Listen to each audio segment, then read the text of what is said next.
다카이치 사나이 일본 총리의 대만 유사시 무력 개입 시사 발언으로 갈등이 격화하고 있는 중국과 일본이 여론전을 강화하고 있습니다. 남아프리카 공화국에서 열리고 있는 G20 정상회의를 계기로 양국 총리 간 만남이 성사될지도 주목됩니다. 윤석희 기자입니다. 중국이 사회관계망 SNS를 통해 일본은 2차 세계대전을 일으킨 군국주의 국가라고 지적했습니다.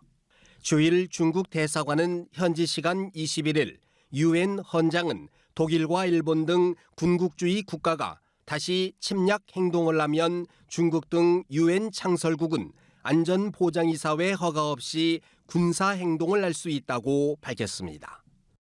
일본이 대만 유사시를 이유로 집단 자위권을 행사할 경우 무력으로 바로 응수할 수 있다고 여론전을 펼친 겁니다. 일본은 중국이 일본 여행 자제령의 근거로 제시한 중국인 대상 치안 악화는 사실이 아니라고 반박했습니다. 일본 외무성은 일본 내 중국인 대상 살인과 강도 사건 건수는 지속적으로 감소하고 있다는 수치 자료까지 공개하며 반론을 제기했습니다. 중국은 일본산 수산물 수입을 다시 중단하는 등 경제적 압박을 강화하면서 다카이치 총리의 발언 철회를 압박하고 있습니다. 如果日方一意孤行，继续在错误的道路上越走越远，中方将坚决采取必要措施，一切后果由日方承担。 일본은 다카이치 총리 발언이 되풀이되지 않을 것임을 시사하고 있지만 철회 요구는 거부하고 있습니다.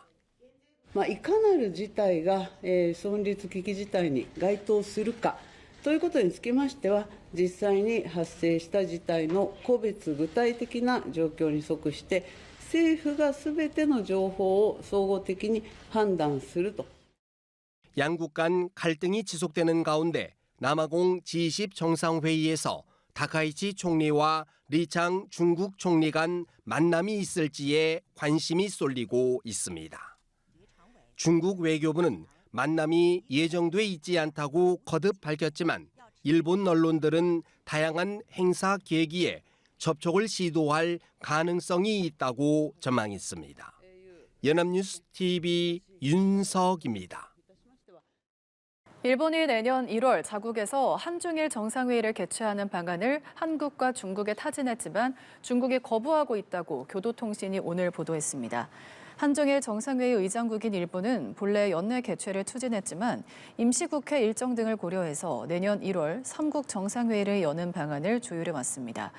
하지만 중국은 외교 경로를 통해 관계국에 다카이치 사나이 총리가 적절히 대응하지 않기 때문에 정상회의에 응할 수 없다는 의사를 전달한 걸로 전해졌습니다.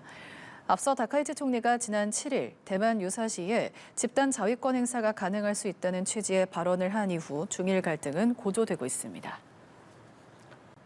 다카이치 사나이 일본 총리의 유사시 대만 개입 발언 이후 중일 갈등이 고조되는 가운데 주일 중국 대사관이 센카쿠 열도가 중국 고유의 영토라고 거듭 주장했습니다.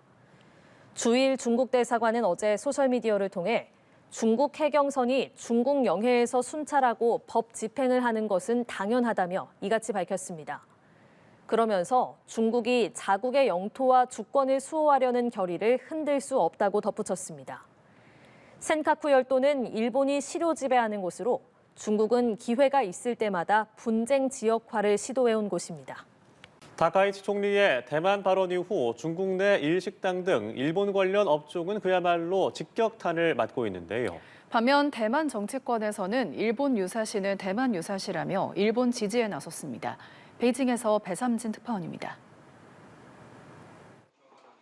다카이치 일본 총리의 발언 이후 중국 내 일식당들도 한숨이 깊어졌습니다. 2년 만에 일본산 수산물 수입이 재개되며 중일 관계 개선을 기대했지만 최근 갈등으로 분위기는 급격히 얼어붙었습니다. 중일 갈등 후 식당 예약 취소가 눈에 띄게 늘었는데 주중 일본 대사관이 발령한 안전경고의 영향으로 분석됩니다.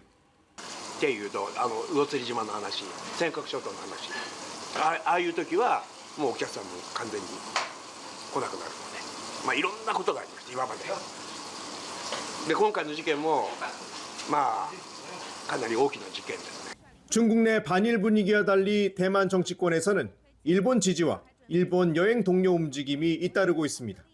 민진당 의원들은 일본 유사시는 대만 유사시라며 일본행 항공권 할인 지원 등 구체적 행동을 촉구했고, 가오슝 시장은 공개적으로 다카이치 총리를 지지한다고 밝혔습니다. 2021년 중국이 대만산 파인애플 수입을 중단했을 때 아베 신조 전 총리가 파인애플 인증샷으로 대만을 지지했던 사례에 대한 답례로 해석됩니다. 라이칭도 총통은 최근 일본산 해산물 초밥 사진을 올리며 일본과의 우위를 강조하기도 했습니다. 我想，如果能够彼此加强台日之间，不管是在人民、政府或者是各个层级的一个交流，当然对台湾来说，这个是一个正面的这个意义。 이런 가운데 다카이치 총리는 시진핑 주석과의 경주회담에서 논의된 중일 관계 방향성에 대한 자신의 생각은 변함이 없다고 밝혔습니다. 중일 간 호혜 관계를 유지하겠다는 건데 중국 외교부는 잘못된 발언을 철회하고 하나의 중국 원칙 등 4대 정치 문건에 대한 약속을 준수하라고 요구했습니다. 베이징의 사람뉴스TV 배삼진입니다. 중국이 일본에 대한 추가 보복 조치를 예고했습니다. 일본 내에서조차 중국의 히토류 통제 가능성이 나오고 있는데 중국인 단체 여행 금지 등이 시행될 수 있다는 전망도 나오고 있습니다. 베이징에서 배삼진 특파원입니다. 일주일 만에 일본 여행 자제령에 이어 일본 영화 개봉 중단, 일본산 수산물 수입까지 금지한 중국. 일본 매체들은 당장 중국이 히토류 수출 규제 강화 조치에 나서도 이상하지 않다는 일본 정부 반응을 전했습니다. 중국은 2010년 센카쿠열도 사태 당시에도 대일 히토류 수출을 중단한 전례가 있습니다. 전후 금기를 깼다고 보는 중국은 단호한 대항 조치를 예고했습니다. 我们这个做法是为了维护中日关系的大局，是避免中日关系进一步陷入更加严峻局面，也是想让日方提前尽快能够悬崖勒马，纠正错误。 도쿄와 오사카, 홋카이도 등 중국 의존도가 높은 일본 지역에 대한 단체 관광이 전면 중단될 가능성도 거론됩니다. 내년까지 연장된 대일 비자 면제 조치와 입국 규제 강화 역시 보복 카드가 될 수 있습니다. 외교적으로는 야스쿠니 신사를 참배한 인사들에 대해 자동 제재 규정을 도입해 입국 금지와 교류 중단을 법제할 수 있다는 주장도 나옵니다. 결국 다카이치 총리를 직접 제재할 수 있는 근거 규정을 만들 수 있다는 얘기입니다. 另外，在他申请签证的时候，应该加一条：你最近12个月之内有没有去靖国神社？ 중국은 최근 오키나와의 역사 문제도 거론하며 국제 무대에서 일본의 전후 정당성과 군국주의 잔재를 동시에 겨냥하는 프레임을 강화하고 있습니다. 중국 매체들이 매뉴얼처럼 구체적인 제재 옵션을 제시하며 보복 강도를 높여야 한다고 주장하고 있어서 이러한 제재안이 중단기적으로 현실화될 가능성이 높다는 분석입니다. 베이징의 사람뉴스TV 배삼진입니다.